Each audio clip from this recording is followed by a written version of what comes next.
The banking collapse in the United States has metastasized and it has become a global event.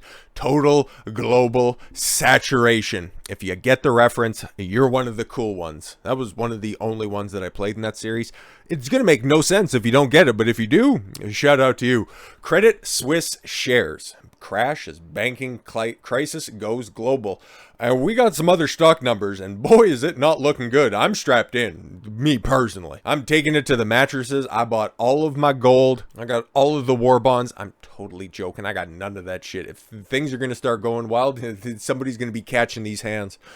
Shares of Swiss banking giant Credit Suisse fell by more than 20%. Yo! And the cost of insuring its bonds against default soared on Wednesday after the biggest shareholder said it would absolutely not provide additional support. Yeah, we need to. Well, it is Switzerland after all, and that's where so many billionaires have offshore accounts, and justifiably and legally so. Like, and no shade against them. It's just, if a bank of that significance, from what I'm told, everybody tells me it's a big bank, it's one of the biggest ones that's out there, would they actually let it default? Or is there going to be some angel investors swoop in on this one? Because unlike Silicon Valley Bank, its connections, it bailed out by the United States government. And we'll be probing that very, very shortly. Whereas the Swiss bank, there's a lot of investments from overseas that would definitely be taking massive L's if this bank were to collapse. So we'll see where it goes. The decline brought shares to an all-time low. Concerns about the bank's health and stability have been weighing on the stock market for 3 months. Okay, so this has just been trepidatious for a while, and today it just fell right off a cliff. The most recent sell-off appeared to trigger by remarks of chairman of Saudi National Bank. Yo, the Saudis have been moving differently lately. In the oil game, they've been taking advantage of a weak United States position here very recently as well. And now the Saudi National Bank making moves thanks to, again, United States self-inflicted banking crisis. Very interesting. Biggest shareholder in Credit Suisse. Yeah, see? Okay. When asked if the Saudi bank was open to further capital injections. Hey, you gonna bail us out? Because our government doesn't quite print money like that. So can you help us out here? The answer is absolutely not, for many reasons outside of simplest reason, which is regulatory and statutory.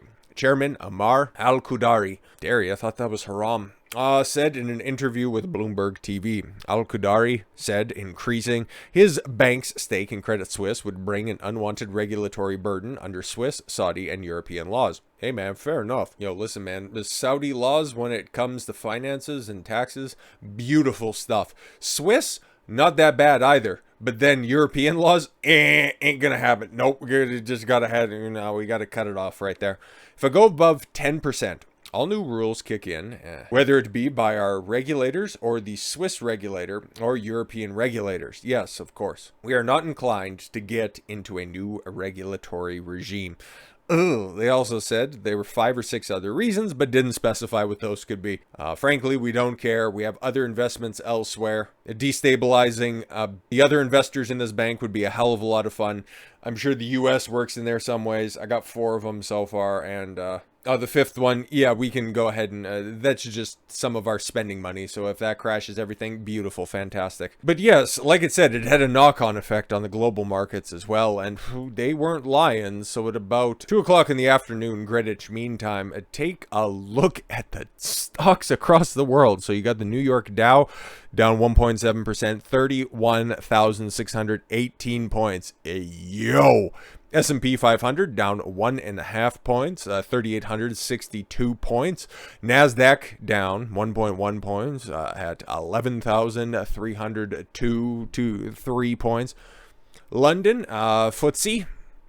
The FTSE 100 down 3.1%. Yeah, you heard me right. 3.1%, 7,400 points in one day. Frankfurt, okay, so the equivalent of the NASDAQ in Germany, okay, the DAX down 2.7%. Paris, of course they name it after Cox, 40 down 3.2%. Euro Stoxx 50, which is their equivalent to the S&P 500, so that's just the top 50 funds in their index tracking system, down 3.2%. Tokyo Nikkei 225, again an S&P equivalent, flat. So they didn't raise, they didn't bend, they didn't buckle. W Tokyo once again.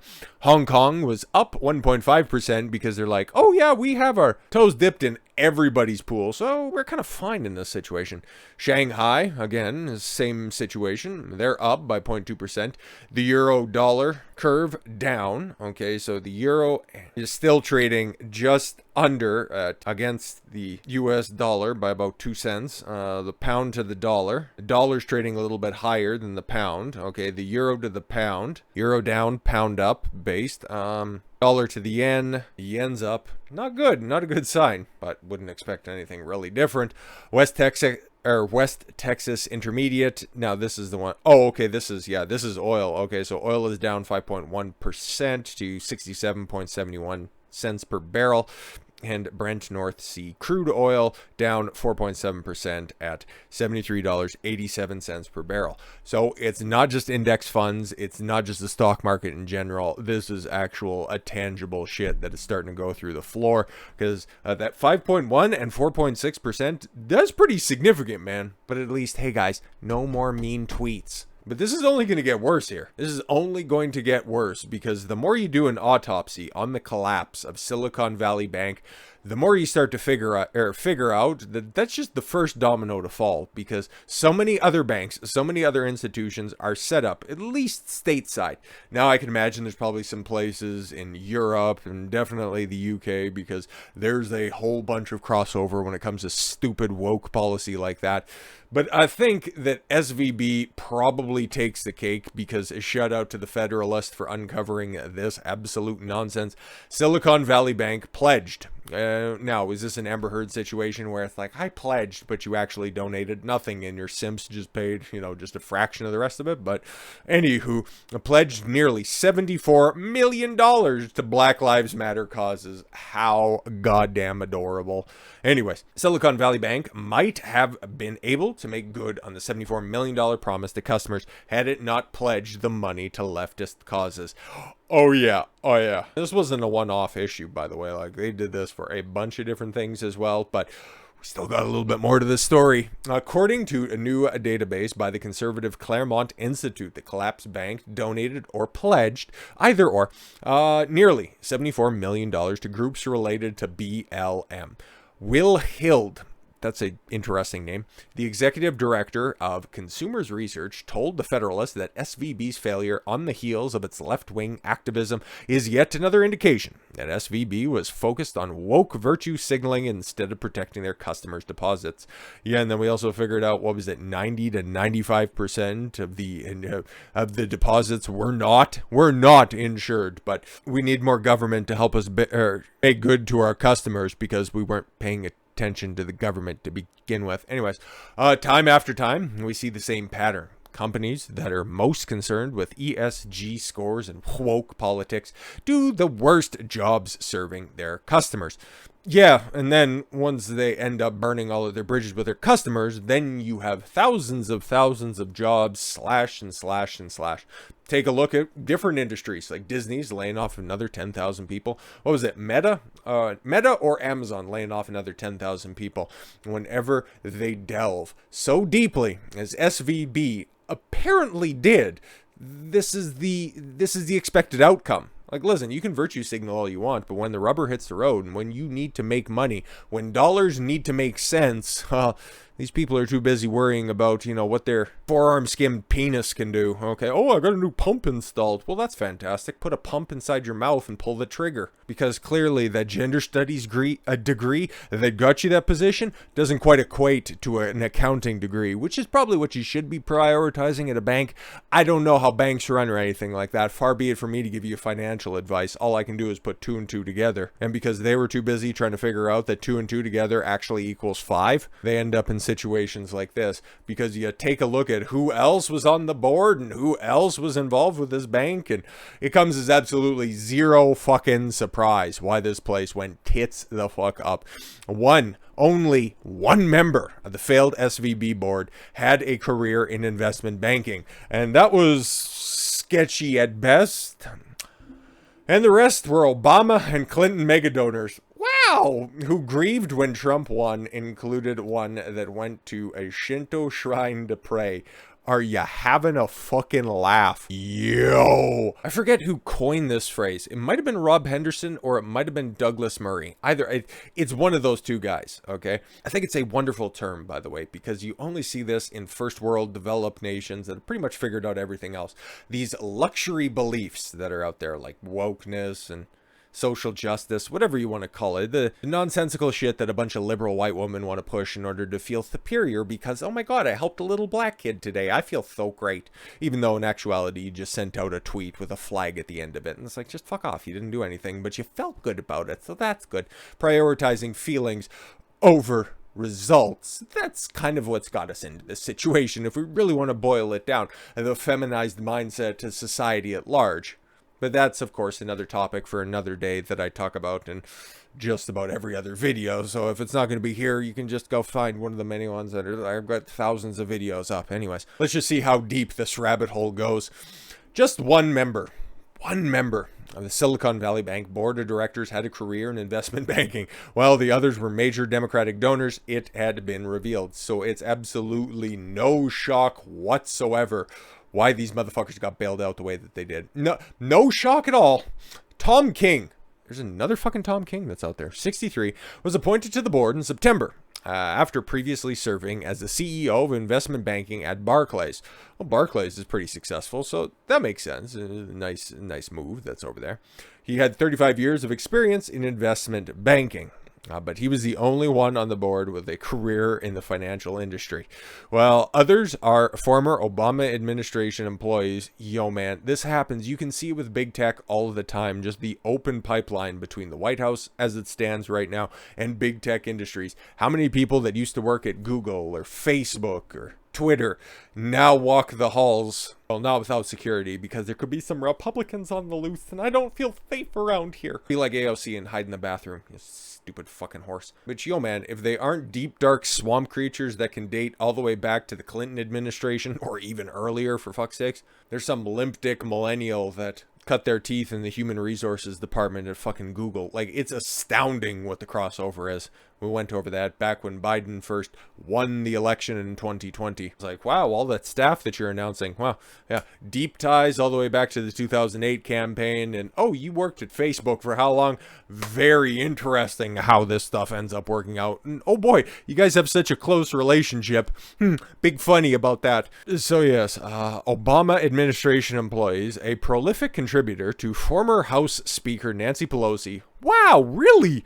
And even a Hillary Clinton megadonor who prayed at a Shinto shrine when Donald Trump won in 2016 presidential election. Yo, I cannot wait for 2024 because the comeback is going to be fucking legendary.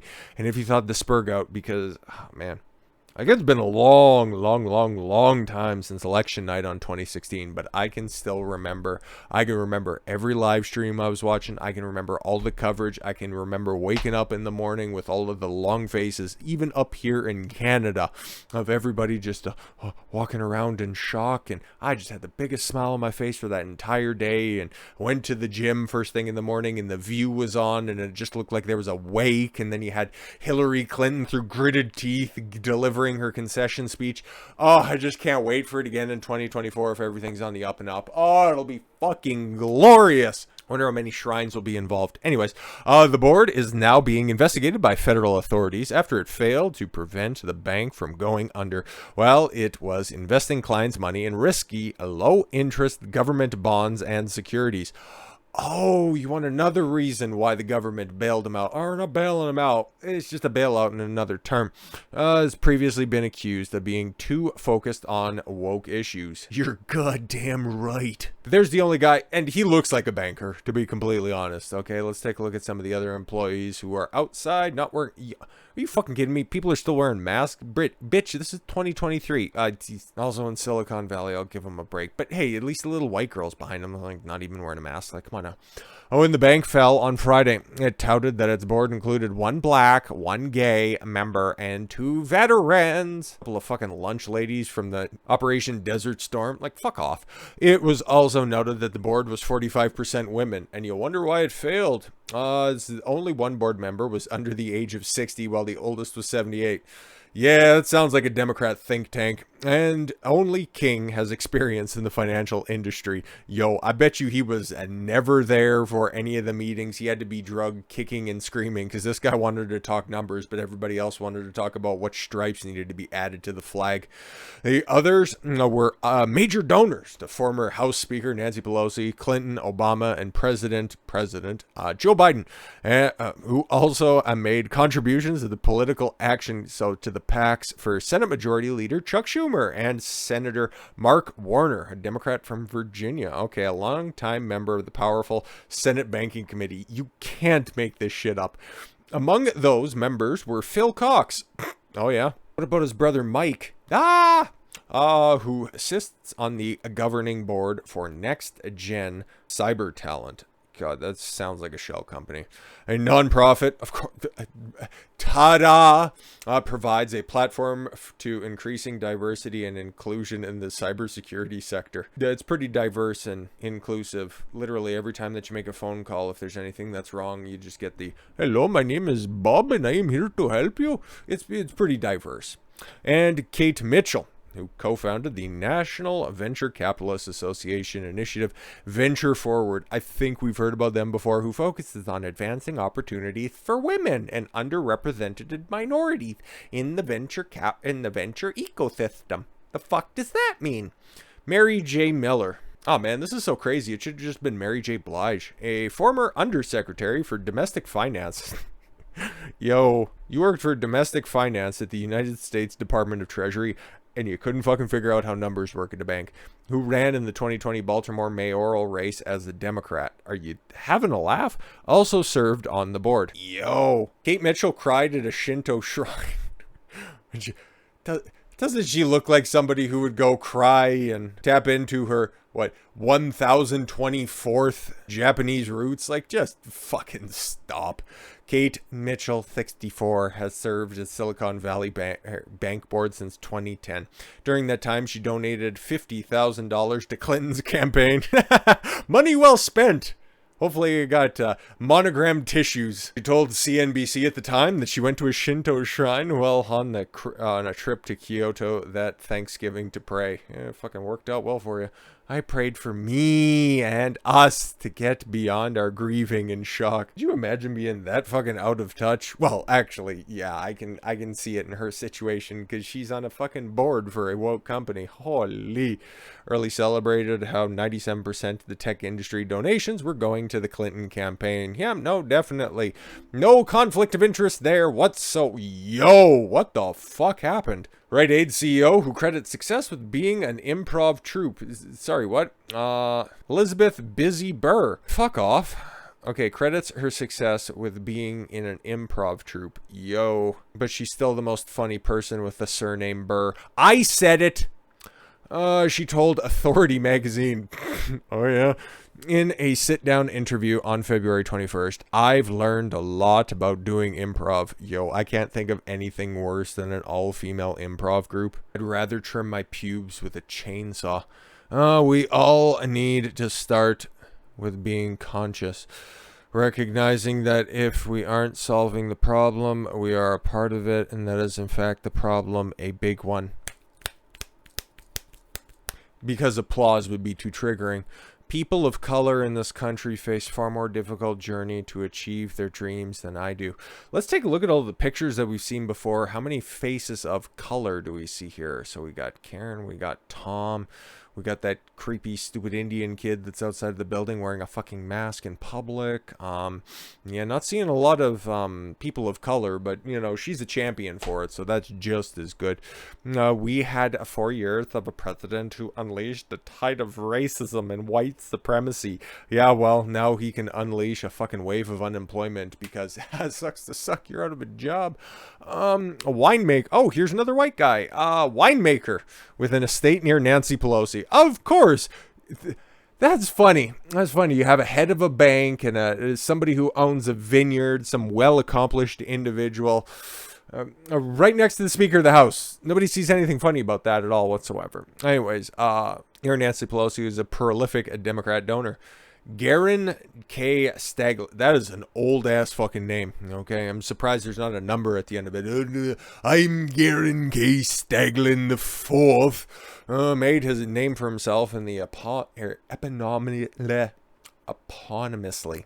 There we go. Named Staglin Family Vineyard in Napa Valley. So yeah, this dude's got old ass fucking money. In 2020, he gave the Biden Victory Fund $10,000. In 2016, $54,000 to Hillary Clinton. Whoa, was he hedging his bets back in 2020? He didn't know about, I can't even say that because YouTube's gay.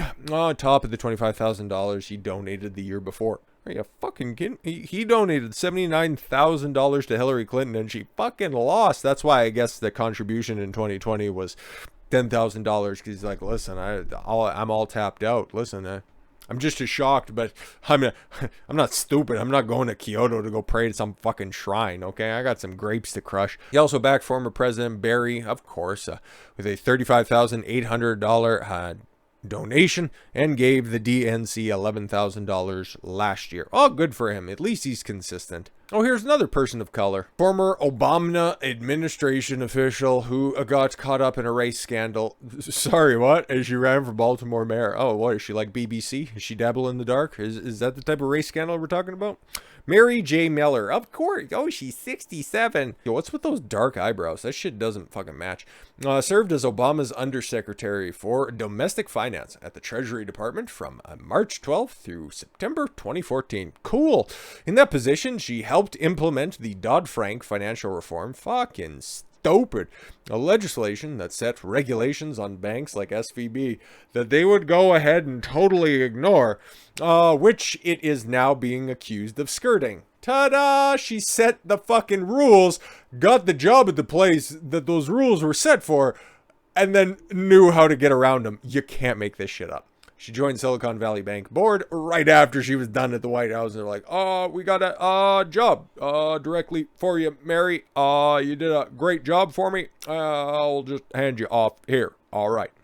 And in 2020, she ran for mayor of Baltimore, but finished third in the Democratic primary polling. Yeah, because there was a couple of black guys running. And no offense, Mary, and I don't think I'm breaking any new ground here, but yeah, you got a complexion problem if you want to get elected. I'm just saying, man, I did basically an entire breakdown of the 2020 election scene in Baltimore. And yo, man, there weren't too many crackers in that chocolate chip cookie, if you know what I mean. Citizens for Ethical Progressive Leadership. All right, well, those are the crews that you got to run in at the time. A PAC organized by the Miller campaign stated that they never coordinated with, had sent an email to potential donors saying Miller's campaign strategy was to target white voters. In a city that's like 70% African American, are you out of your fucking mind? Which would leave the two African American candidates to split up Maryland's city majority black vote and clear her path to victory. All right. Like, that's not a terrible strategy, but the numbers simply don't work. Oh, I can see why she's on the board now. Miller would later insist that the PAC had nothing to do with her. It's the Miller campaign, okay? The PAC organization that the Miller campaign. All right. Saying in a statement to Fox 5 Baltimore, this is not who I am. Why? By just letting a pretty decent political strategy out of the bag? Look, what are you talking about there? But yeah, Tom King, the only guy who's actually done anything of note in the previous few years. He used to work for, what was it again? Did we cover him before? Oh, it was Kim Olsen that worked for Deutsche Bank, right? But to just cap everything off ever so wonderfully, we got a couple more. We got a couple more executives at Silicon Valley Bank focused on woke initiatives to increase diversity amongst its ranks, which again, we just took a look at their board and very diverse. And invest in startups promoting a healthier planet. Well, how the fuck did that work out for you? Well, I guess the bank won't have a carbon footprint anymore because it's fucking empty. Nobody's going there. Now failed bank had an A ranking for its ESG policies, according to the MSCI index, after creating its own initiatives to advance inclusion and opportunities. Yes, we're going to have a talk about advancing our inclusions. Oh, I'm sorry. Don't want to trigger anybody. It even announced that it would invest a whopping $5 billion by 2027. How the fuck are they going to make good on that? Probably about the same time they get around to their $47 million pledge to Black Lives Matter. 74. Sorry, dyslexic, I guess. It even announced that it would, yes, invest the $5 billion, helping a month-long Pride celebration, promoting safe spaces. Yes, of course, that's fantastic. Then the Federal Reserve increased rates. Yes, of course, it's just everybody else's fault except for there's your CEO just wearing ill-advised compression tops while not really needing to compress anything. Sucks to suck, I guess. But just a little bit more on old CEO Greg Becker, you know, our little bicycle friend. Would often be seen riding his bike around the Menlo Park neighborhood, even telling an audience to investor conferences last week that he detested or that he de-stressed by cycling. How fantastic. Living in Northern California and being on the peninsula, that's just, I think, the best bike riding, cycling in the world, period. And by the time the bank collapsed on Friday, SVB's board included 1 black, 1 gay, and 2 veterans. But of course, it's been a couple of days, and because we're just rounding off everybody that was on the board, we had the very former head of risk assessment, which is so funny to think about. They didn't have anybody in charge of that for well over a year, Jay Ersapah. And for those of you in the back who didn't catch the video on this, we'll just go ahead and we'll just run back some of her gigantic accomplishments as head of risk assessment. Jay is a leading figure in the bank's awareness sensitivities, including being a panelist on SVB's Global Pride Town Hall to share her experiences as a lesbian of color, moderating SVB's EMEA Pride Town Hall. Somebody in the comment section of that video did point out what that means. European monetary, European America. It's some fucking Euro trash shit. I'm not trying to downgrade your comment. Thank you for clarifying that. I'm just blanking on it for time being right here, but you know, hey, nothing if not a consummate professional. Okay, I think the button down shirt does tell you, but also, you know, it only buttoned it down, you know, you can't see it, but it's 3 buttons, and 3 buttons, you know, quasi-professional. Europe, the Middle East, and Asia. I am nothing if not professional. So I got that clarified for everybody. And was instrumental in initiating the organization's first ever global safe space catch-up. That's what the head of risk assessment at SVB was prioritizing back in 2021. And why the fuck did you think that the bank collapsed? It's the first of many. It is simply the tip of the iceberg. And now with the stock markets crashing around the world, oh boy, I cannot wait. I cannot wait for those Fed numbers to come in. And that's supposed to be coming up. Should be tomorrow. Might be tomorrow, but we'll be taking a look at it when it does. So with all that said, thank you all very much for the gift of your time. I've been Don Consuelo. I want you to follow your gut and get after it. Take care, everyone.